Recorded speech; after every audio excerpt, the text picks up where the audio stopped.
Chapter 22. When we first got there, I sat in the back of the visitation room, a little room of exposed stone walls off to the side of the sanctuary in the literal heart of Jesus Church. There were maybe 80 chairs set up in the room, and it was two-thirds full but felt one-third empty. For a while, I just watched people walk up to the coffin, which was on some kind of cart covered in a purple tablecloth. All these people I'd never seen before would kneel down next to him or stand over him and look at him for a while, maybe crying, maybe saying something, and then all of them would touch the coffin instead of touching him, because no one wants to touch the dead. Gus's mom and dad were standing next to the coffin, hugging everybody as they passed by. But when they noticed me, they smiled and shuffled over. I got up and hugged first his dad and then his mom, who held on to me too tight, like Gus used to, squeezing my shoulder blades. They both looked so old, their eye sockets hollowed, the skin sagging from their exhausted faces. They had reached the end of a hurdling sprint too. He loved you so much, Gus's mom said. He really did. It wasn't puppy love or anything, she added, as if I didn't know that. He loved you so much too, I said quietly. It's hard to explain, but talking to them felt like stabbing and being stabbed. I'm sorry, I said, and then his parents were talking to my parents. The conversation all nodding and tight lips. I looked up at the casket and saw it unattended, so I decided to walk up there. I pulled the oxygen tube from my nostrils and raised the tube up over my head, handing it to Dad. I wanted I wanted it to be just me and Justin. I grabbed my little clutch and walked up the makeshift aisle between the rows of chairs.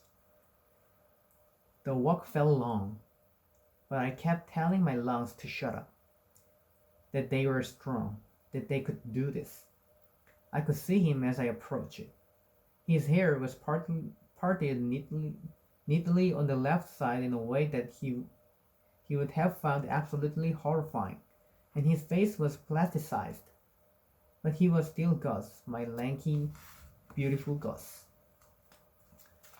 I wanted to wear the little black dress I bought for my 15th birthday party, my dad's dress, but I didn't fit into it anymore, so I wore a plain black dress, knee length.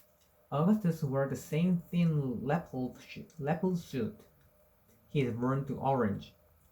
As I knelt, I realized they'd closed his eyes. Of course they had, and that I would never again see his blue eyes. I love you, present tense. I love you, present tense, I whispered, and then put my hand on the middle of his chest and said, It's okay, Gus, it's okay, it is. It's okay, you hear me? I had, and have, absolutely no confidence that he could hear me. I leaned forward and kissed his cheek. Okay, I said. Okay. I suddenly felt conscious that there were all these people watching us. That the last time so many people saw us kiss, we were in the Anne Frank house. But there was, properly speaking, no one left to watch, only me. I snapped open the clutch, reached in, and pulled out a hard pack of Camel Lights. In a quick motion I hoped no one behind would notice. I snuck them into the space between his side and the coffin's plush silver lining. You can light this, I whispered to him. I won't mind.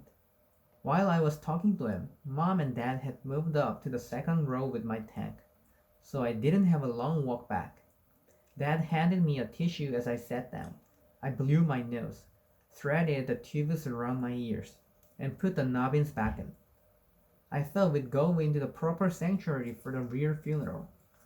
But it all happened in that little side room. The literal hand of Jesus, I guess. The part of the cross he'd been nailed to.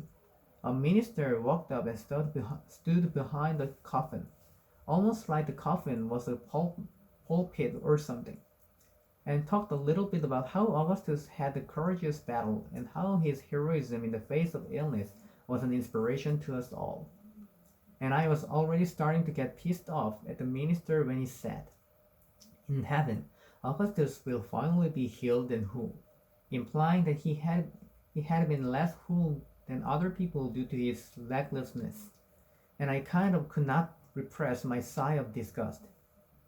My dad grabbed me just above the knee and caught me a disapproving look, but from the row behind me, someone muttered almost inaudibly near my ear, "What a load of horse crap, eh, kid?"